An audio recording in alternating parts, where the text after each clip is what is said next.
এখন আমি আবার কাস্টমাইজ দ্য রিবনে যাচ্ছি।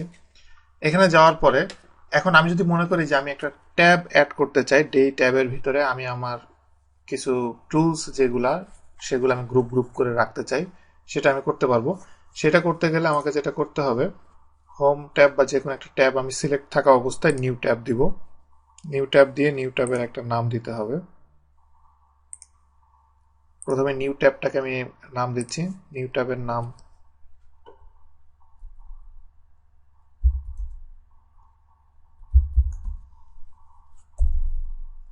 নিউ ট্যাবের একটা নাম দিলাম। নাম দেওয়ার পরে এরপর আমি নিউ গ্রুপটা আমি সিলেক্ট করে আমি যদি এটাকে রিনেম করি এবং রিনেমে আমি এটার একটা আমি নাম দিচ্ছি।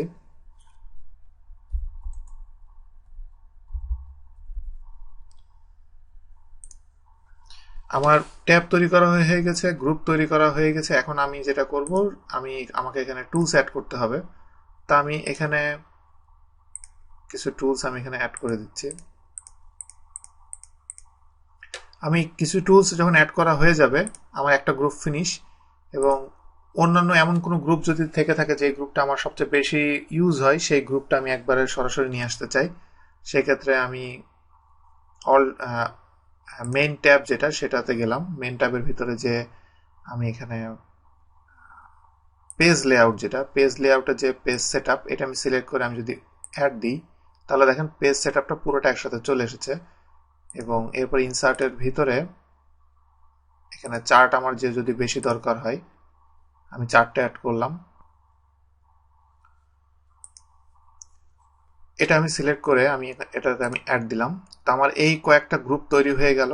হয়ে যাওয়ার পরে এখন আমি যদি এটা ওকে দিই, তাহলে দেখেন যে এখানে আমার টোটালি একদম নতুন একটা গ্রুপ এখানে তৈরি হয়েছে। এবং আমি কিন্তু এই এই যে হোম ট্যাবের ভিতরে আপনি যে এই কাস্টম গ্রুপ দেখছেন, এটা আমি চাইলে লাস্টেও নিয়ে যেতে পারি, বা আসিফ আহমেদ যেটা ট্যাব দেখতে পাচ্ছেন এটা আমি চাইলে লাস্টে নিয়ে যেতে পারি। কিভাবে করব দেখেন, কাস্টমাইজ যে আমাকে জাস্ট আমি যদি এটা সিলেক্ট থাকা অবস্থায় আমি যেটাকে নিচে নিয়ে যাই, দেখেন কিভাবে নিচে চলে গেল।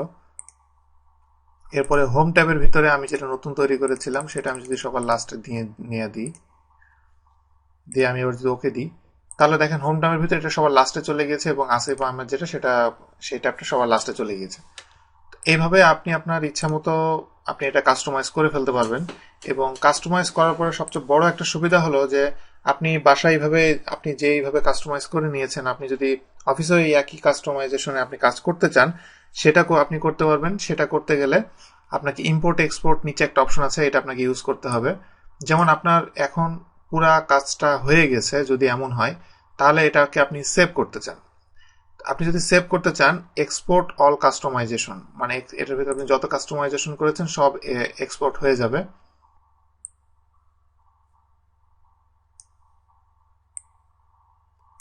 তো আমি এটাকে সেভ করছি।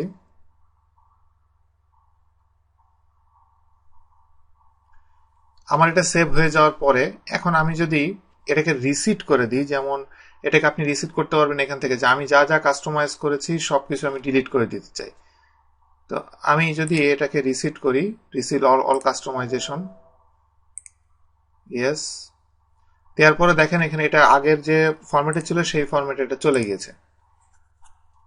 এখন আমি যদি মনে করি যে আমি ওই কাস্টমাইজ যে আমার ফাইলটা আছে ওইটাকে আমি যদি ইম্পোর্ট করতে চাই, আমি সেটাকে ইম্পোর্ট করছি, যেটা আমি এক্সেল কাস্টমাইজেশন নামে সেভ করেছিলাম।